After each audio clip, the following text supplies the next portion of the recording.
Hello, ladies and gentlemen, and welcome back to another episode of the Rule 34 podcast. I am Jack, joined by my guest, Mr. Solis. Alright, so we are back. It's been a while since we last seen each other, sir, because there was no December pay-per-view, there was no Day 1 pay-per-view. We are here in February, at the start of February. How have you been?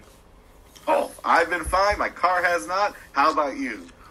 I've been doing well. We mentioned previously before we started recording this with my dad, been watching the Eagles go on their run to the Super Bowl, a joyous run to watch. Congratulations on that success, sir. Yeah, I'm waiting in anticipation for the Super Bowl to basically happen already because there's a lot of chatter around the team, all these narratives they're trying to spew on the team, and I just am hoping for them to silence all the doubters.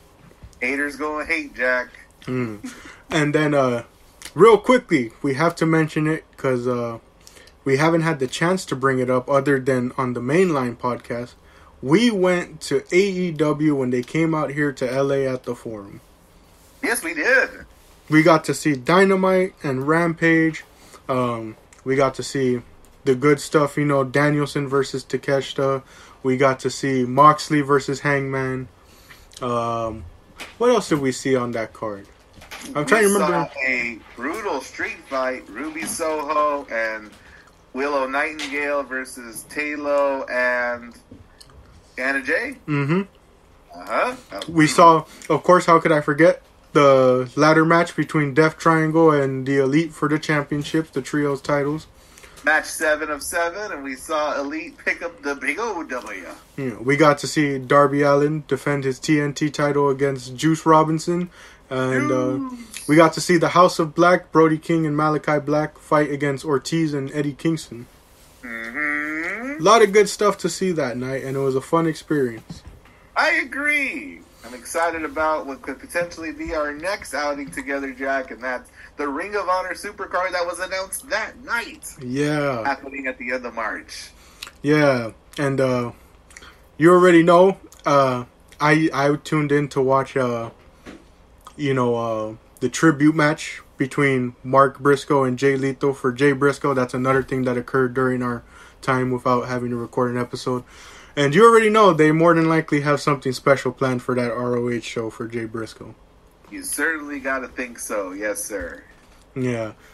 But hey, here's something I heard about Jay Briscoe. Rest in peace. He was a very big Toy Story fan. And watched it a lot, for a guy as rugged and as, burly and tattooed. He's a big fan of Toy Story. And it's where he got his infamous tagline that plays at the beginning of the Briscoe Brothers theme song, "Reach for the Sky, boys." It's Woody. Yeah, I saw that too. I thought that was a very heartwarming story. Yeah. About a charming fella who had left the world with a ton of people who had nothing but nice things to say about him. Yeah, It was heartbreaking, but similar to the passing of Brody Lee, you just saw the impact felt throughout the wrestling world. Mm-hmm. So much so that when New Japan and Noah did their Wrestle Kingdom Night 2 show, you saw them even do a little tribute for him in the ring. Because unbeknownst to me, he competed out in New Japan and Noah and won titles over there as well.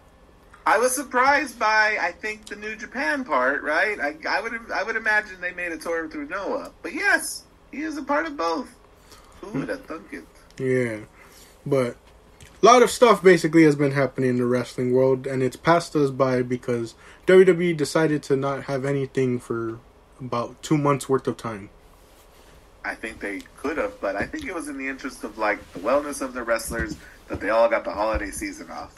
Yeah, very true. But we're here today for Big 4 pay-per-view, arguably the second biggest of the 4 pay-per-views, probably. It's between that or SummerSlam right after WrestleMania. Right. The Royal Rumble. And not only that... official kickoff to the road to WrestleMania. Yeah, and they returned to the Alamo Dome in Texas. Notable for... anytime an event is held there in terms of wrestling, having a really long entranceway for the wrestlers to attempt to go down to. Oh, it's absolutely true. Goodness. It had a 90-degree angle to it.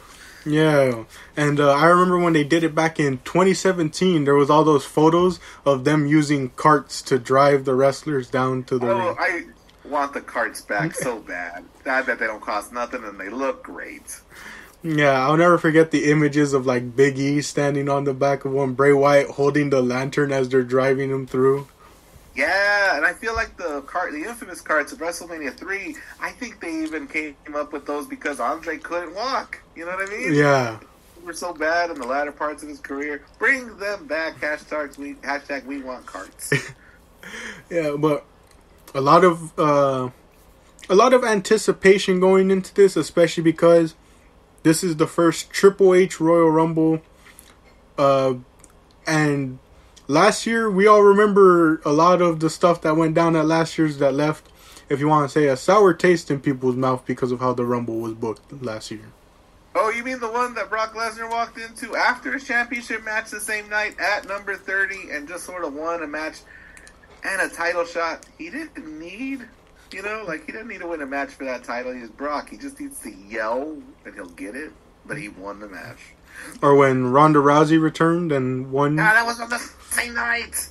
And she just went and said, I'm going to go to WrestleMania like she needed to win a match to do that, too. Oh, my gosh. Yeah, but there's a lot going into this at stake, you know? And then also... Yeah, a ton of people that could feasibly win. And, of course, this is all tied to that WrestleMania title shot. So you wonder... who's going to go up against Roman? I think we're in the final days of his reign, Jack. This is, I think, it's going to happen in the very near future. The tribal chief is going to be knocked down off his perch. Yeah. And I can't remember what our predictions were for this Rumble, but I do know... I have them right here on my whiteboard. Oh.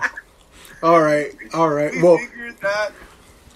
Here's a recap. We figured that the two titles were going to be split. Here's who Jack said we're going to win the two titles. Jack said the WWE Championship was going to be won by Cody Rhodes, and the Universal was going to be picked up by Drew McIntyre.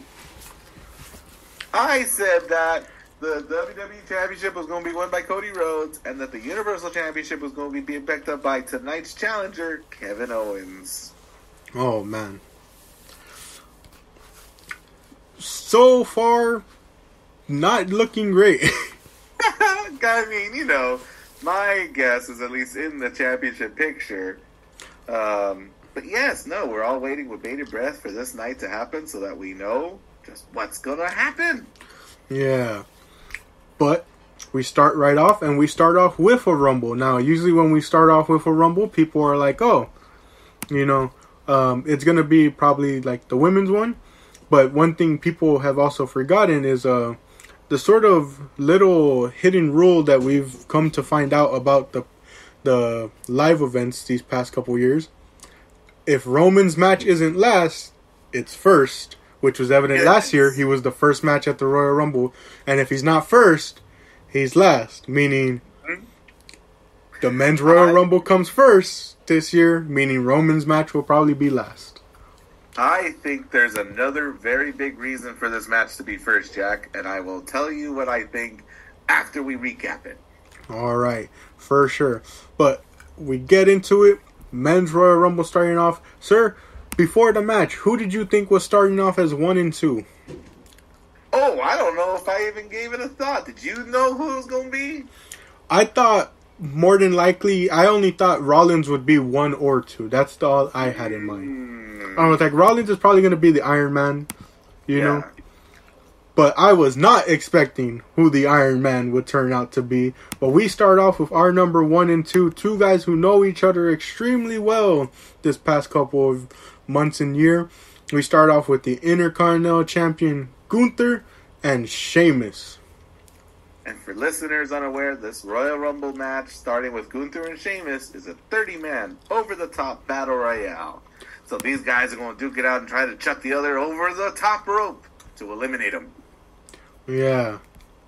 But, man, I saw Walter come out. I'm like, wait, he's going to be the Iron Man? Because that's usually what 1 and 2 are designated to be, is usually the two men who last the longest don't usually win it.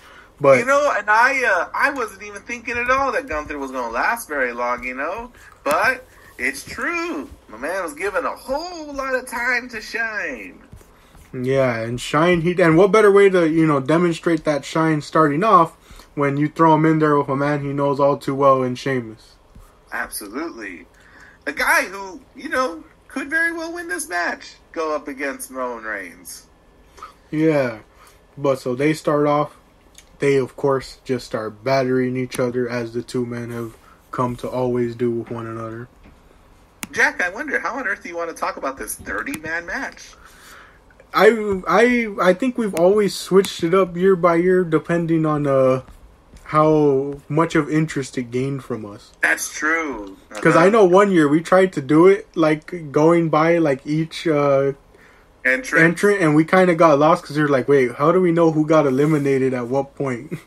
Well, I have that list here, but, like, I think we could certainly talk about the highlights, right? Like, So right after these two, right? Number 3 is The Miz, and the best part is they just start beating them up and doing that old one-upsmanship with The Miz taking it all.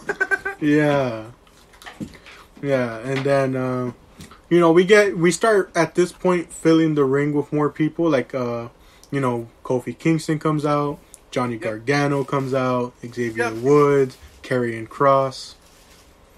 There's a spot that I was surprised. I saw it happen, and I was like, I'm surprised that didn't get like a bigger pop out of the crowd, and that was Karrion Kross doing his Saito suplex to Gunther. It's true. There's another one later. We can kind of skip ahead. Santos Escobar hits this like wild phantom driver off the top rope on Johnny Gargano that I only see on the corner of the screen because I'm looking at him, but no one in the commentary addresses it. Yeah. We get Drew McIntyre coming in, and he's been kind of buddy with Sheamus the past couple of months, so the two of them start working together. And I saw someone mention this, that I'll give props to, to changing up the sort of logical, sort of just sort of the logic going into a Rumble match, and that's in previous years when we've seen tag teams enter, there's always a spot at one point where they decide to turn on each other, and in this Rumble and even later on in the women's one, we saw a lot of tag teams and factions actually working together and using the logic of, let's stick together as long as we can, and then if we're the last two, then we'll come to that, So, like, it's kind of skipping ahead, but there's a point later in the match where Sheamus is about to get eliminated, and Drew comes over, stops the person from eliminating him, and instead of throwing Sheamus, who's already halfway over, he pulls him back in.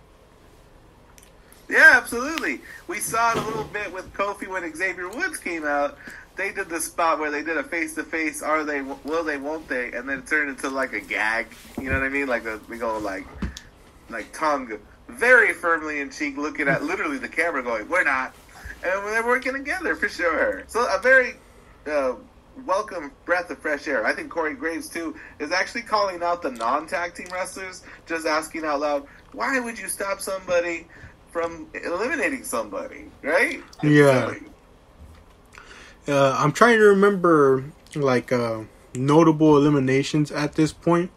But I think we went, like, fairly, like, with quite some time. I know, like, The Miz gets eliminated pretty easily. Karrion Kross gets thrown out pretty easily. Chad Gable, Escobar. Well, I'll tell you what. There's a real lull in eliminations until number 12, sir. You know who came in at number 12? Brock Lesnar.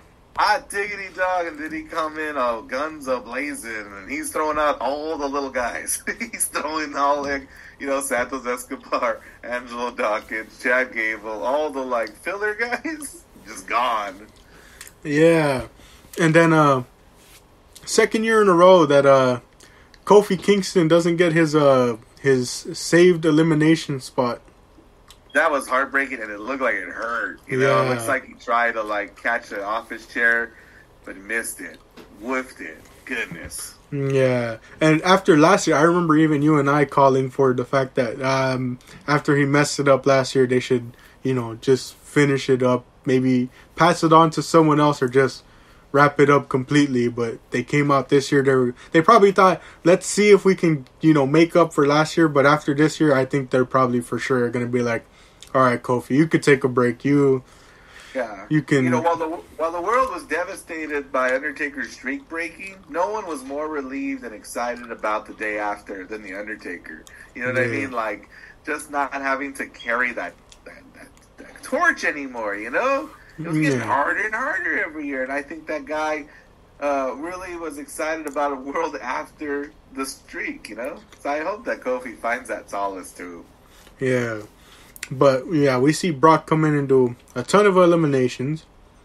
And then right after, we see Bobby Lashley come in.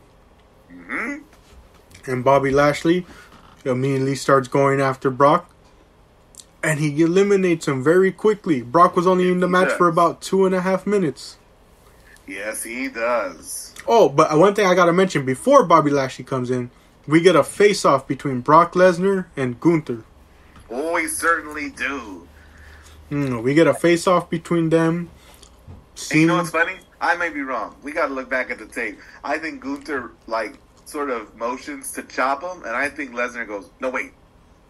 Because I see him stop, and I think Lesnar is, like, helping him go, no. Let the moment simmer. Yeah, but then Bobby Lashley comes in, like I said. He eliminates him pretty quickly, and this prompts Bobby to take out the next entrant, Baron Corbin. Oh, you mean Brock. Yeah, Brock throws throws the stairs on the announce table, throws a ref into the crowd, and completely demolishes Baron Corbin on his way to the ring. Yeah, just completely beats down on him, you know. And then this leads to our next entrant, Seth Rollins, finally making his appearance at number 15, right in the middle. After that, we get Otis.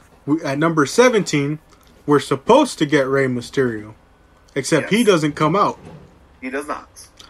And we're wondering what is happening. And then number 18 comes out. It's Dominic Mysterio wearing the mask. And he's, implying that he's beat up the old man. He left him for dead in the back, right? And the best part, Jack, he tries to... I want to say this is an accident, but it just works for, like, that super hard Dom that's not hard. He tries to rip the mask with his hands, and he can't tear it. It's leather, and it's too well built. Oh, man. The little things. Like AJ Styles said, it's the little things. Yeah. Man, that was pretty funny. Elias comes out. Balor comes out. And then we get, I guess if you want to say our first surprise entrant, Booker T comes out. To the joy and delight of the Texas crowd, their homegrown talent, Booker T in the house. Yeah, he does a fun little spot. He does his spinneroonie, of course. And then he immediately gets eliminated by Gunther. Certainly does. Yeah. Not before he gets his spinneroonie in. Yeah, and I like what Booker T said after the fact when people were complaining about, he got jobbed out because he was out in 42 seconds. He was like, I'd rather I be jobbed out to Gunther than the other way around. Wow. What a class act sometimes. Yeah, and then after that, Damian Priest comes in. We have the full Judgment Day in. To your point, we got a team working together, protecting each other, being real dastardly in this, every man for themselves environment. Yeah. Montez Ford comes out next. He actually gets eliminated pretty quickly, and I bring this up because I don't know if you caught it. He gets eliminated, and you see him, talking to a couple people in the crowd. He got eliminated right in front of Bianca Belair's parents. How funny. I noticed, that they seem to know each other, I didn't know who they were. I thought maybe they were his own family, but the in-laws. Oh, goodness. What good seats. Yeah. But, yeah, that was pretty funny. And then right after Montez Ford, at number 24, we get what is probably, the 5th return out of Edge at this point. I'm glad you're feeling it like I am. Because, let's see, there was the 2020 return. Then he returns... Did he return in 2021 at the Royal Rumble? I feel like he returned at that Rumble because that's the one he won. That's the one he won, so, he wasn't around. You know what I mean? Yeah, he was returning from that injury. And then there was another return. I forget in what Rumble it was. I almost want to say he had another return last year's Rumble. This time last year, that sets up like that AJ Styles match at WrestleMania. Yeah. And then there was the return after the Judgment Day first took him out. Yeah, I want to say at SummerSlam. Yeah. And then now he's returning again after the Judgment Day took him and his wife out again in that I Quit match. So, I'm really excited about this part of the match, Jackie. And I didn't think I would be because it involves Damian Priest and Edge. But the Judgment Day successfully eliminate Edge, right? Yeah. Well, no, first Edge eliminates them because, lol, we'll get you back for putting me on the shelf. But they stick around, pull him over the top rope. Those dastardly Judgment Day rascals. Then they fight up the ramp. Yeah, I thought that was real interesting. We see Rhea Ripley come out to fight. Yep. And we see another return in Beth Phoenix coming out to fight her. And I'm going to say it now, Jack. I'm eternally grateful that this Beth Phoenix encounter happens out here on the ramp of the Men's Royal Rumble rather than the Women's Royal Rumble. Yeah. I was entirely in the thought that once she came out and attacked her, I was like, oh. Because I remember before, I was telling my dad, to me, the Rumble winners kind of seem predictable. It's probably going to be Cody, and it's probably going to be Rhea, because Rhea's the only woman on the roster with real momentum right now to go after a title. Correct. But then I saw that, and I told my dad, why do I have a feeling that Beth is going to be in the Women's Rumble? They're both going to eliminate each other, and at Mania, it's going to be her and Balor versus Edge and Beth Phoenix in a mixed tag match. Like, that was my thinking at that point. My thinking is Beth Phoenix, Edge has had so many returns. Beth Phoenix has had more than a few too, and they all are starting to look the same. I'm going to stand with my arms at my side and grimace until I attack. And that's happened about 3 times, I think, in the last calendar year. Remember, like, the Miz stuff? Yeah. Like, it's happened. Which is why I fully expected that to happen, but, Well, we'll talk about what happens. Yeah. We get there, but we're almost done with the Men's Royal Rumble. Yeah. At this point, Austin Theory comes in, Omos comes in for a short bit, Braun Strowman comes in, Ricochet comes in. At number 29... Omos and Braun Strowman have themselves a face-off, and it isn't often if Braun Strowman is the smaller of 2 men looking at each other. Yeah. And I want to say... I'm sorry, Jack. You just wonder which one of these 2 the company's behind. You know what I mean? And it couldn't be more clear based on who eliminates who. Yeah, Braun Strowman eliminates Omos. And I want to say we get a stare down between Gunther and Braun Strowman again. I think so, too. Mm-hmm. Yeah, and then like I said, Ricochet comes out. And then at number 29, Logan Paul makes his return, which is supposed to be a shock because of the injury he sustained. People are like, wow, we thought he was going to be gone longer. But then I remember, the report came out. The injury wasn't that serious when it happened. So it's still a surprise, though, because, he hasn't shown up in a while. He hasn't shown up in a while. He's in a really good spot. They put him in. He's got 29, Jack. Yeah. Jeez Louise, that's Bad Bunny placement. Yeah. So, at this point, we see a lot of back and forth between there. We see an amazing spot between him and Ricochet where both men are standing on opposite sides. They're talking smack to each other. You're wondering what's going to happen. And they both springboard towards each other and miraculously meet right in the center of the middle, or the center of the ring, and hit each other both midair to thunderous roars from the crowd. A thunderous roar from a little living room in Linwood, California as well. You can only describe the sound I made after they jumped into each other's waiting arms from opposite sides of the ring as a roar. Yeah, that was pretty impressive stuff. We see Logan Paul eliminate Seth Rollins at one point, which makes a lot of people think that's going to be a WrestleMania match. I'm kind of hoping it must be a WrestleMania match. I hate that, but I also think that maybe Seth's lost too much. He can't lose to Logan Paul. Yeah. Especially not after how well he's gotten over with the fans, You know. I also forget to mention, we see Sheamus and Drew get double eliminated by, or I want to say essentially double eliminated by Gunther. I think so, yes. Here it says that Drew and Sheamus were eliminated. Oh, it's funny. Sheamus is listed as being eliminated by Drew McIntyre and Gunther. But, it must have been just like a mistake. It looks like he's eliminated because he's holding on to him while he falls out of the ring. Yeah. And then at that point, Sheamus had lasted about 52 minutes. Yeah, he's an hour into this gauntlet and racks up 5 eliminations, almost the most. He's tied for the most with our number 30 entrant. Yeah, our number 30 entrant comes in, and it's Cody Rhodes returning from injury. I kind of almost forgot he was coming. I was fully expecting it, and then out of nowhere on Raw they announced it like 2-3 weeks ahead, and a lot of people had their complaints about it, but to me it was like, we basically knew this guy was coming. We just didn't know what number he was coming in at, It's true. Mm-hmm. But so he makes his return, and he immediately starts gunning for people, He eliminates Dominic Mysterio. He eliminates Logan Paul, Braun Strowman, Austin Theory. Mm-hmm.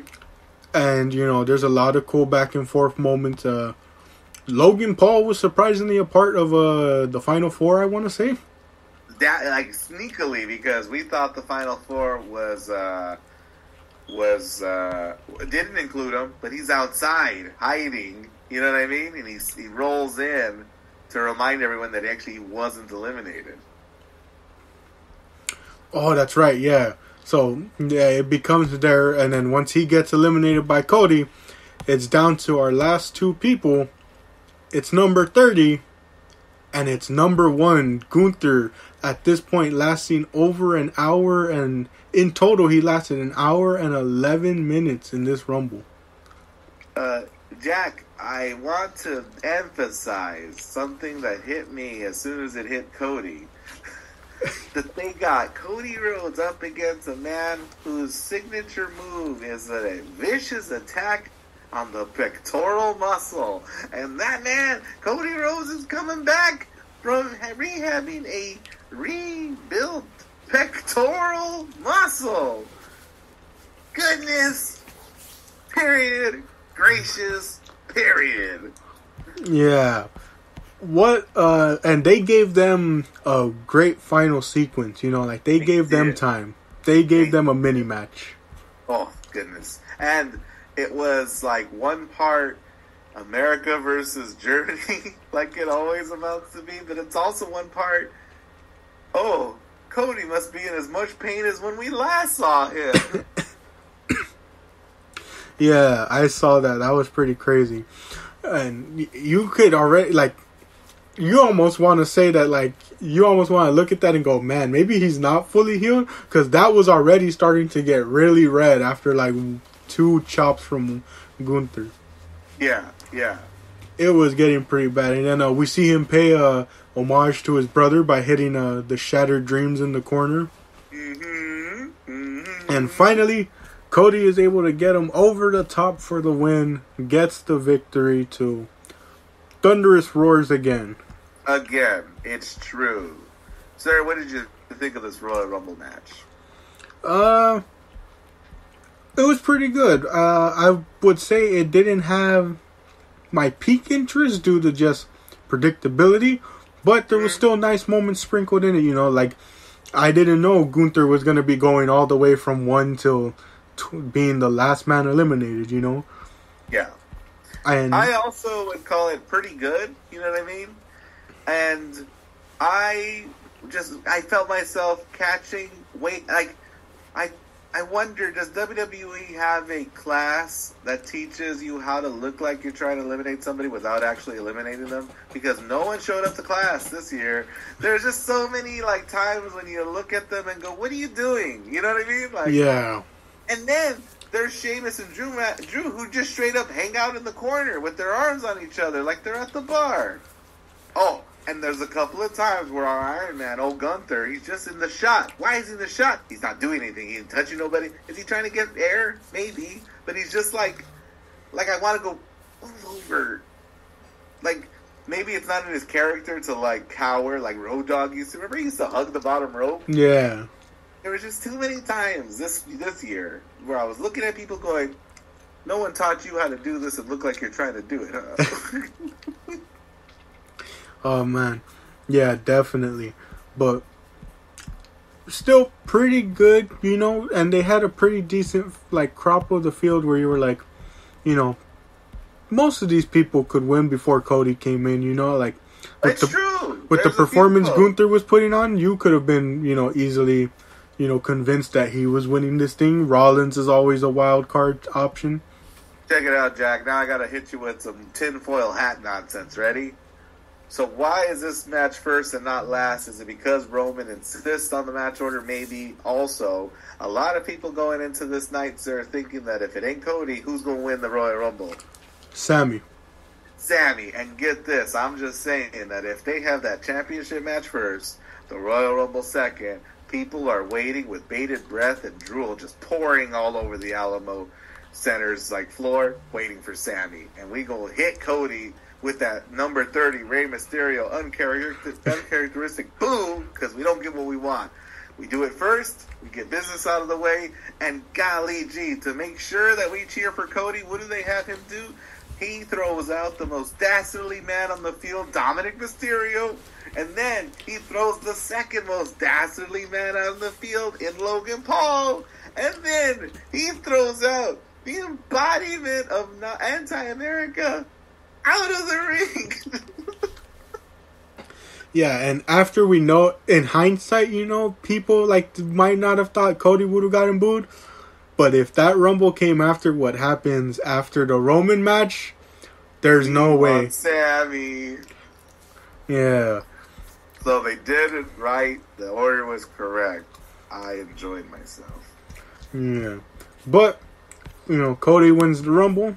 Has his eyes set on Roman. Obviously, because Roman has 2 titles. Yep. Still yet to figure out if the titles will be split or not. I don't really think so. I think, you know, it makes... At this point, it doesn't make too much sense to split the titles. Of course it does, Jack. There's 2 nights of WrestleMania. And you feasibly have, we'll get to the main event, 2 people who want at him. True. But Can you hear my speculative inhale? Oh, man. But our next match, it's a bit on the shorter end, but, you know, it's a match that has been months in the making, and like you and I said before we started recording, arguably shouldn't have been months in the making, but we're here anyways. Bray Wyatt versus LA Knight in a Mountain Dew pitch black match. We've waited to know what this meant. It's weird that it's corporate sponsored. But Jack, what is a pitch black match? Well, basically, the lights are turned out, except everything has LEDs on it to make them glow in the dark for us to be able to actually see. Yeah, everything's coated with some fluorescent something, and they're kind of using a UV light instead. Yeah. Yeah, and the UV light reveals not only that LA Knight's gear glows so everyone can see him move, but actually Bray Wyatt, who came out looking like a very normal Eater of Worlds, is actually covered in body paint. And he has this very freaky, kind of mystic, tribal design on his face and arms. And he's creepy looking. This feels like the reveal of the Fiend, but not as good. But pretty good. Yeah. And so these two start fighting, and we see like a lot of weird stuff. Like, people couldn't tell what was on the floor, like all the green stuff. We originally thought it was just like Mountain Dew that was spilled, but then other people thought it was popcorn, and genuinely couldn't tell what any of it was. No, it was a standard match in the dark with glow-in-the-dark elements. Yeah. We do see a table spot. We see a glow-in-the-dark kendo stick. I reacted joyfully for the glow-in-the-dark kendo stick, but to no avail. Bray Wyatt's too OP with this weird power he has. It's the Sister Abigail and wins. And that's our lot, right, Jack? That's it. Move on. Next match. That's what we think until Wyatt now shows he's wearing like this weird mask type thing. I'll tell you what, Jack. The second he puts on this mask over his eyes, it's like Kane 2010. I'm almost entirely over him. I'm like, I was with you with the paint. I've been up with you up to this point. But now we put on a mask. What is the mask, Jack? Like, what is the difference and what is the point? Are my three biggest concerns. Yeah, and he starts chasing LA Knight out. Knight keeps trying to use the kendo stick, but there's no effects. He keeps trying to flee him. He gets him where the stage area is, puts the mandible claw out, and chokes him out. And the next thing you know, we see elevated above is Uncle Howdy staring down below.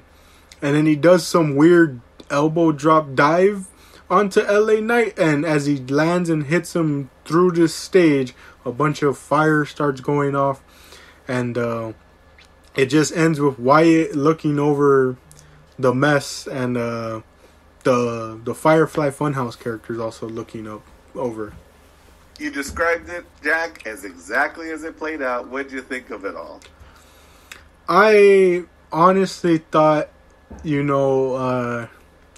put nicely and put simply, what is the point of all this? I don't know, but as far as a spectacle goes, I'd love to describe to you, Jack, the roller coaster of emotions that I was on while watching this match.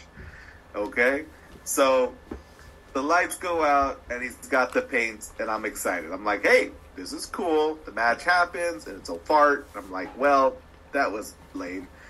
He puts on the mask, and I'm like, that's even lamer.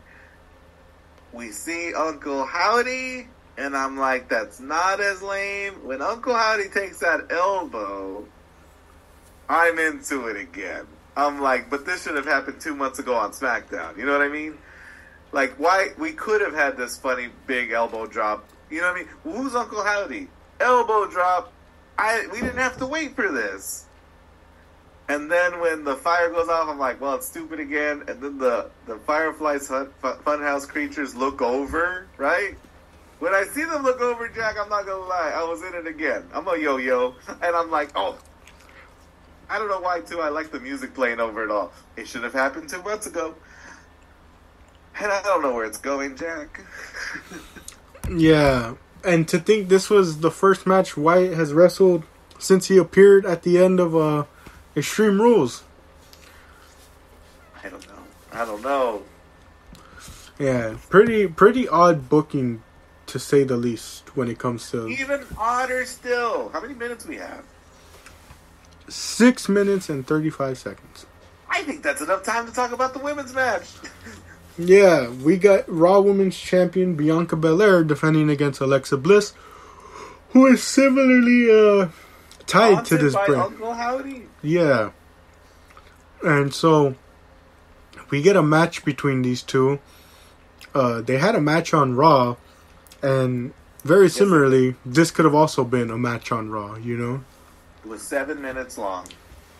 Yeah, 7 minutes long, and really nothing to note from it, you know?